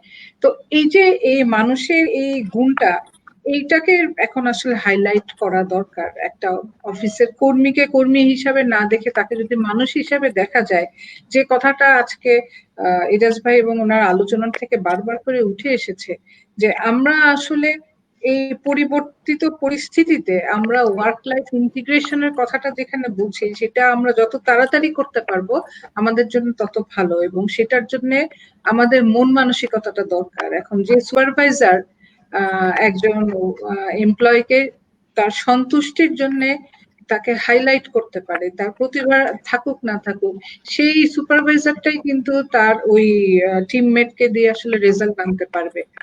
তো কাজেই আমরা আসলে কোন ব্যাপারটাকে ফোকাস করব, একজন এমপ্লয়কে আসলে কিভাবে দেখবো, সেই জিনিসটা খুব দরকার। এবং এজাজ ভাইয়ের কথায় লাস্ট একটা অংশ বলি, আমরা অনশোরে যখন কাজ করতাম আমাদের যে অফিসে খরচগুলা হতো 100%, আমরা অফশোরে দেখছি সেটা 33%, আর রোবট দিয়ে করলে তো 11%। তো এখন আমার কাছে কিন্তু চয়েস আছে, আমি যখন এমপ্লয়ার আমি তখন কিন্তু which one is best I could select anyone। তো এমপ্লয়িকেও বুঝতে হবে আমি যদি অফশোরে কাজ করবার মতন আমার উপযুক্ততা, আমার স্কিল যদি ডেভেলপ করতে পারি, তাহলে কিন্তু আমি মানে কাজের মধ্যে থাকতে পারবো, আমি জবলেস হব না, যেটা একটা মানে অ্যাংজাইটি ক্রিয়েট করছে। এটা অনেক বড় একটা অ্যাংজাইটি ক্রিয়েট হয় আসলে, যে যেটা বলছিলাম 6% দিয়ে দেখা গেছে যে job security is like the reason for anxiety. True. So আপু আর কিছু বলছিলে তুমি? না, আপাতত আমি এটুকুনি বললাম। ঠিক আছে। সো আশা তোমার কাছে আসবো এখন। সো আসলে মানে যেটা তুমি বলছিলে যে এটা খুবই এই যে অ্যাংজাইটি অথবা স্ট্রেস, সেটাই দেখা গেছে যে একটা মানুষ পারফেক্টলি হেলদি একজন মানুষ can really go through a devastation themselves and their family, যে বিকজ আমরা জানি না কিভাবে আমরা স্ট্রেসটাকে ম্যানেজ করবো বা অ্যাংজাইটিকে ম্যানেজ করবো in our daily life personally and with our family members. So তুমি যদি একদম শেষের দিকে যখন চলে এসেছি, তুমি যদি আমাদেরকে কিছু টিপস দিতে, things that we can do. আমরা জানি যে ওয়ার্কআউট বা মেডিটেশন কিছু এরকম সবাই গদ্ধারা কিছু নিয়ম বলে, বাট সেটাকে more workable way, something that we can do to take care of our stress or anxiety in a daily life, ourselves and with our family, যদি কিছু টিপস দিতে। ওকে, আমি সংক্ষেপে বলছি আপু। আসলে মেডিটেশন, ব্রেদিং এগুলো আমার কাছে মনে এখন ইউটিউবে অ্যাভেলেবল, তো এগুলো সবাই মোটামুটি আমি দেখেছি জানি পারে, এগুলা আমিও বলতে পারি, বাট আমার কাছে মানে সবাই আমরা এগুলো জানি কম বেশি। আমি জাস্ট কয়েকটা পয়েন্ট বলবো, হঠাৎ করে আপনি বললেন। এক নম্বর হচ্ছে কি, ওয়ার্ক লাইফ আসলে কখনো ব্যালেন্স হয় না, এটা একটা কন্টিনিউম, এটা একটা সার্কেলের মতো। এটা মাঝে মাঝে 60-40 থাকবে, মাঝে মাঝে 70-30 থাকবে, মাঝে মাঝে কাজকে গুরুত্ব দিতে হয়, ফ্যামিলিকে কম দেখতে হয়। সেজন্য আসলে আমরা ওয়ার্ক লাইফ ইন্টিগ্রেশনের কথাই বলছিলাম। That's a good term to use, কারণ আগে বললে তো work life balance, so that's I think it's a wrong thing, it's a continuum. So প্রথম কথা হচ্ছে ওই এক্সপেকটেশনটা যেন আমরা না নিই। এই সময় আমি যেটা দেখছি, যেহেতু অনেক মানুষ অনেক সুন্দর কথা বলছেন, এখন অনেক ইউটিউবে অনেক ভিডিও পাওয়া যায় যে এই সময়টা আমাদের কাজে লাগাতে হবে, নতুন স্কিল শিখতে হবে, which is good. লাইক আমি শিখছি, অনেক নতুন কোর্স আমি করেছি, আমি কিছু পার্সোনাল কিছু কাজ করেছি, বাট আমার কাছে মনে হয় this is a time to survive, this is not a time to be very ambitious. অনেক সময় হয় কি, যে পারছেন সে করবেন, দ্যাটস ফাইন, কারণ আমাদের সবার সাইকোলজিক্যাল রেজিলিয়েন্স কিন্তু এক না। বাট আমি যদি মনে করি যে ডক্টর আশরাফ পেরেছে, আমিও পারবো, that creates an expectation gap. Expectation gap কিন্তু ডিপ্রেশন হওয়ার একটা অসম্ভব বড় কারণ, যে আমি পারছি না, উনি পারছে। So 2020 is a time to survive, and then আমরা যদি বড় প্ল্যান করি 2021, if we just survive 2020, I think we should give someone 10 out of 10. কেউ যদি পারে, that's very good, but expectation গ্যাপটা আমরা যেন কমিয়ে আনতে পারি। নাম্বার 2 হচ্ছে, আমার কাছে মনে হয় যে আমাদের রিলেশনশিপস গুলোকে আমরা আরেকটু যেন যত্ন করে দেখি। আমাদের মোরাল যে ইথিক্যাল ভ্যালুস গুলো আছে, এগুলো অ্যাজ এ সোসাইটি আমার কাছে মনে হয় একটু কমে গিয়েছে, কারণ আমি তো প্রতিদিন আসলে ক্লায়েন্ট দেখি, so I know the bigger picture of the society, like অনেক বেশি এখন কিন্তু আপনার নানান রকমের আমি বলবো যে আনইথিক্যাল কাজগুলো হচ্ছে, আপনার এক্সট্রামেন্টাল ইস্যুস অনেক বেশি, বাচ্চারা খুব ক্ষতিগ্রস্ত হচ্ছে, কারণ বাচ্চাটা বাসায় ফিরে দেখছে আমার মা বা বাবা হয়তো এমন একটা কিছু করছে যেটা আসলে তার কাছে এক্সপেক্ট করে না, এবং এটা কিন্তু একটা 10-12 বছরের ছেলে মেয়ে বলতে পারে না তাকে। হ্যাঁ, এটা কাউকে বলতে পারে না। আমি অসংখ্য 14, 15, 16 বছর বয়সী ছেলে মেয়েদের দেখে যারা এই ট্রমা নিয়ে আমার কাছে আসে, and it's like extremely painful. তো ওই জায়গা থেকে যেটা হয় আমার কাছে মনে হয়, যেটা ইজাজ ভাই বলছিলেন, আমরা কিন্তু বাসা অফিসে নিয়ে আসি এবং আমি অফিসটা আবার বাসায় নিয়ে যাই। তো আমার দুইটা জায়গায় হারমোনি না থাকলে ইন্টিগ্রেশনটা থাকে না। তো আমি বলবো এজ এ সোসাইটি আমাদের আরো যত বেশি আমাদের যে ফ্যামিলি ভ্যালুস গুলা ছিল, ইথিক্স গুলা ছিল, এগুলোর কাছাকাছি যদি আমরা যেতে পারি এটা আমাদের জন্য ভালো। আর নাম্বার 3 হচ্ছে, এটা একদম খুব ছোট কথা, যেহেতু অনেক স্ট্রেস ম্যানেজমেন্ট ইটসেলফ আমি আপনাকে যেটা বলছিলাম অনেকক্ষণ কথা বলতে পারি আমি, but to be very short, আমার প্র্যাকটিক্যাল এক্সপিরিয়েন্স হচ্ছে যে honesty is the best way to manage your stress. If you are honest in your life to our best extent, আমি বলবো, আমি বলতে পারি না যে আমরা সবাই 100% honest, বাট আমরা যদি এভরিডে মানে আমরা যদি চেষ্টা করি অনেস্ট থাকার, যে আমি একটা রোগী দেখলে আমি জানি যে ডিপ্রেশন ওকে 5টা কথা বলতে হবে, বাট আমি যদি 3টা কথা বলে ওকে ছেড়ে দেই, রোগী কিন্তু বুঝতেছে না যে আমি ডক্টর আসলে আমাকে ঠকিয়েছে, বাট আমি কিন্তু জানি যে আমি ওকে ঠকাইছি। ও কিন্তু খুব খুশি আমার সাথে সুন্দর করে কথা বলছে, সুন্দর করে হয়েছে, বাট আমি জানি যে আমি তাকে ঠকিয়েছি। বাট আমি যেটা জীবনে দেখেছি আমার ডাক্তারি লাইফে, প্রফেশনাল লাইফে, যারা অনেস্ট তারা অ্যামেজিং লেভেল অফ স্ট্রেস নিতে পারে, তারা সারাদিন খাচ্ছে বাট তারপরও তাদের কিন্তু খারাপ লাগে না। So these are the 3 basic things I want to tell. যদিও এটা খুব সহজ কথা হয়ে গেল, খুব সাইন্টিফিক আমি বলছি, মানে খুব বড় কথা আমি বলছি না, as this is a very easy discussion. আমার স্মল সাজেশন হচ্ছে এই 3টা পয়েন্টই। Thank you. Thank you. একজন একটা প্রশ্ন করেছে, আমার মনে হয় যে maybe you can answer that for us. বলছিল যে সে ফিল করে অনেক এমটিনেস ফিল করে, like because I guess as a employee যে কাজ করছেন এভরিথিং, তার ভিতরে অনেক এমটিনেস ফিল করে। So can you tell something যে কিভাবে এই এমটিনেসটা থেকে বের হয়ে আসা যায়? Is there any? আচ্ছা, আমি যেটা সবসময় বলি, এমটিনেস এর অনেক কারণ থাকতে পারে, but emptiness is a very strong sign যে হয়তো তার লাইফে সে ঠিক কোনো পারপাস বা মিনিং সেট করতে পারেনি। আমি সবসময় মেন্টাল হেলথকে এভাবে ডিফাইন করি যে like the cornerstone of having a good mental health is having a purpose in life. The cornerstone of having a good mental health is like having a purpose in life. যে like আমি যে আমাদের প্রত্যেকের জন্য আমরা জানি যে at the age of 60 বা 50 গিয়ে আমি যেন বলতে পারি নিজেকে যে লাইক আমি পারছি জীবনে, হ্যাঁ আমি পারছি। আমার হয়তো বাবা ছিল না, আমার হয়তো মা ছিল না, আমার হয়তো 10 বার ব্রেকআপ হয়েছে, আমার হয়তো অনেক কিছু হয়েছে যেটা আসলে অনেক কষ্টকর, বাট আমি পারছি। সো লাইক এটা খুব ইম্পর্টেন্ট, লাইফে একটা পারপাস থাকা। ধরুন আমার এখানে আমার বাসা হচ্ছে ধরেন ধানমন্ডিতে, আমি আমার বাবা ধরেন বুয়েটের ভিসি ছিল তখন আমি ধরেন ধানমন্ডি থেকে বুয়েটে যেতাম। এখন হচ্ছে বুয়েটে যদি আমি কখনো শুনি যে আমার বাবার ধরেন কোনো কারণে আল্লাহ না করে হার্ট অ্যাটাক হয়েছে, আমি কি করবো? আমি ধানমন্ডি থেকে কি করবো? আমি একটা গাড়ি নিয়ে যাব, অথবা গাড়ি না পেলে আমি সিএনজি তে যাবো, সিএনজি না পেলে আমি দৌড়ে যাব। লাইক আমি কিন্তু তখন চিন্তা করবো না যে আজকের আবহাওয়াটা কেমন, হ্যাঁ আমি চিন্তা করবো না যে দেশে এত জাম কেন, হ্যাঁ অমুকে খারাপ কেন, অমুকে এত কথা বলছে কেন, এত গরম কেন। লাইক আমার লক্ষ্যটা কি? আমার বাবার মানে হার্ট অ্যাটাক হচ্ছে, I need to go there and at any cost আমি সেখানে যাবো। This is what happens. আপনার যখন লাইফে একটা আপনার একটা মানে পারপাস থাকে, ভিশন থাকে, হ্যাঁ তখন আপনি অনেক সমালোচনা নিতে পারবেন, অনেক আপস এন্ড ডাউনস নিতে পারবেন। বিকজ একটা জিনিস খুব সত্য যে আমরা অনেক সময় বলি যে লাইফে হ্যাপিনেস খুঁজো, লাইফে হচ্ছে কি তুমি পজিটিভ থাকো। আমার কাছে ওয়ার্ড গুলা, আমার কাছে মনে শব্দ চয়ন গুলা সবসময় ঠিক না, কারণ লাইফে কখনো সবসময় হ্যাপি থাকা যায় না, লাইফে কখনো সবসময় পজিটিভ থাকা যায় না। এখন করোনা সিচুয়েশনে আমি যদি কাউকে বলি পজিটিভ থাকো, it's not a good word to use, but লাইফে আসলে একটা মিনিং থাকা যায়। সো লাইফে একটা যখন লাইফে মিনিং থাকে তখন লাইফের আপস এন্ড ডাউনস গুলো খারাপ লাগে না, সমালোচনা নেওয়া যায়, অনেক কিছু নেওয়া যায়, অনেক কিছু সহ্য করা যায়। সো আমি তাকে বলবো যে এমটিনেস দূর করার সবচেয়ে মানে বেস্ট ওয়ে হচ্ছে লাইফে মিনিং সেট করো। যদি নিজে না পারো, আশেপাশে কাউকে সাথে বসো যে উইজডম, যে প্রুডেন্ট তোমার চেয়ে বেশি, আর না হলে তুমি আমার সাথে আসো, আমার না মানে যে কোনো কারোর সাথে আসো প্রফেশনাল, আমি তোমাকে ঠিক করে দিই তোমার পার্সোনালিটি অনুযায়ী লাইফের ভিশন কি হওয়া উচিত। Thank you Ashraf. তো আজকে এই সবার সাথে কথা বলে আমার নিজের মানে জানি আর একটু রিএনফোর্স করা, যেটা তোমার কথা বলেই শুরু করি, যে আমার কাছে মনে হয় যে of course having a purpose or meaning even at like somebody who's at work, ওই কাজের ক্ষেত্রেও যদি আমি আমার এই কাজের একটা পারপাস, এক মিনিং, আমি কি করতে চাই সেটা যদি আমি ইন্টিগ্রেট করতে পারি যে with my vision and the company organisation. একটা ছোট জিনিস আমি একটা মিস করেছি, সরি আপনাকে আটকাতে হলো। সেটা হচ্ছে পারপাসটা এরকম যে লাইক আমরা অনেকে কিন্তু কাজ করি বাট আমি জানি না, আমাদের অনেকের অনেক টাকা পয়সা আছে বাট তারপর আমরা অনেকে সুইসাইড করি, রাইট? সো লাইক সে আসলে জানে না যে টাকাটা দিয়ে সে করবে কি, দ্যাটস when you know যে তার আসলে লাইফে কোনো পারপাস নাই। যে লাইক আপনি টাকা দিয়ে তো অনেক কিছু করতে পারেন। প্রতিদিন বিশ্বে 20,000 মানুষ মানে ক্ষুধার কষ্টে মারা যায় প্রতিদিন। কত আমরা একটা সেক্স ওয়ার্কার নিয়ে কাজ করতে পারি, আমরা পথ শিশুদের নিয়ে কাজ করতে পারি, আমরা ক্লাইমেট চেঞ্জ নিয়ে কাজ করতে পারি। মানে আই নিড টু নো যে আমি এই যে আমি প্রফেসর হয়েছি, আমি অনেক বড় ব্যবসায়ী হয়েছি, আমার অনেক টাকা আছে, but what after that, what after, এটা অনেকে জানে না। That's where emptiness creeps in. হ্যাঁ, সো ওই জায়গাটা আমাদের জানতে হবে আসলে।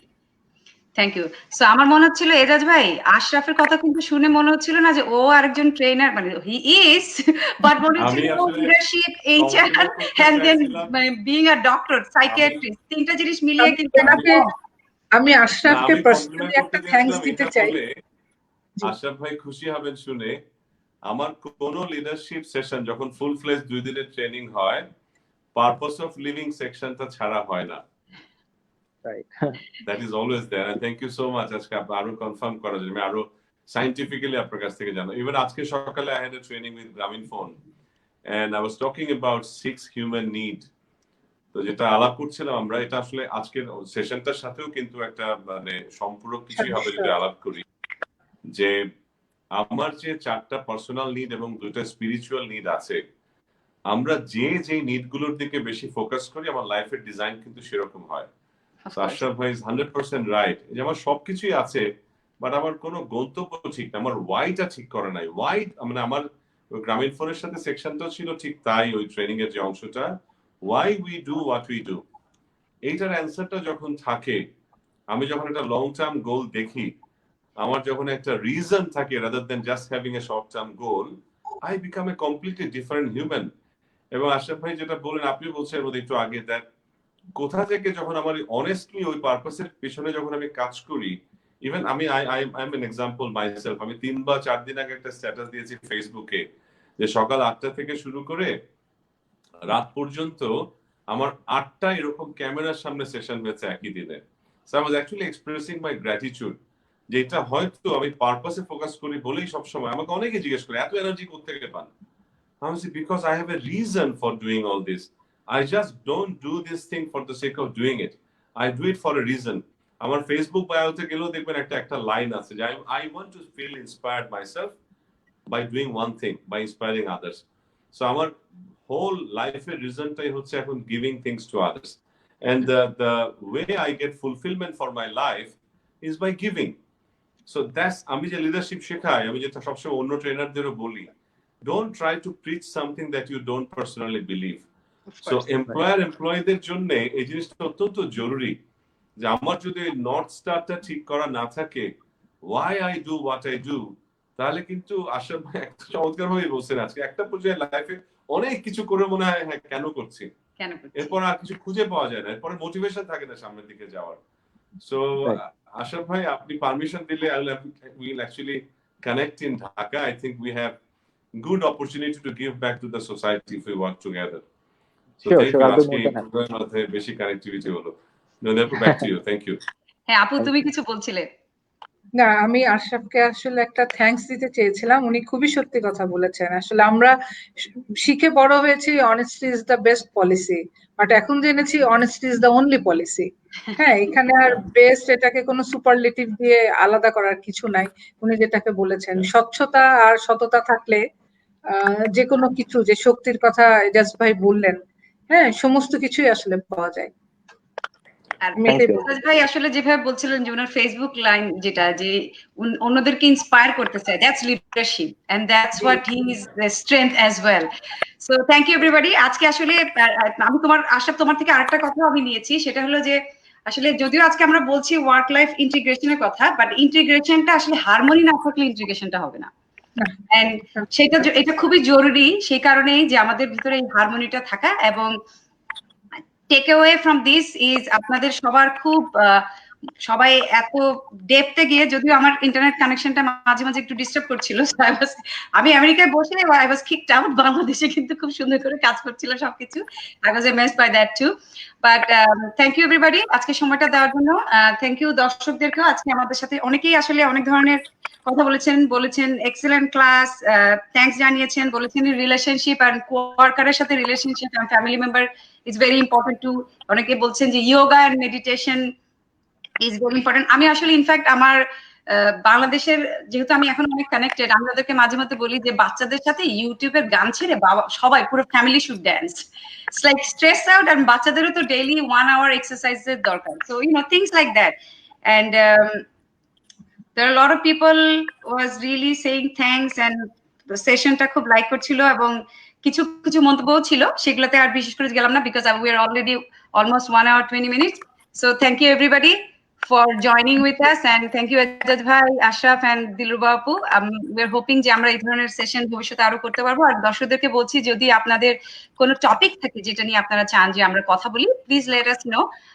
আজকে বিদায় নিচ্ছি, আমি নদীর উচিত from walk to serenity, and আমাদের এই সার্বিক তত্ত্বাবধানে ছিল পুরো প্রোগ্রামটার NRB Connect TV, একটা community TV channel from Washington DC as well. So thank you everybody. Thank you for having us.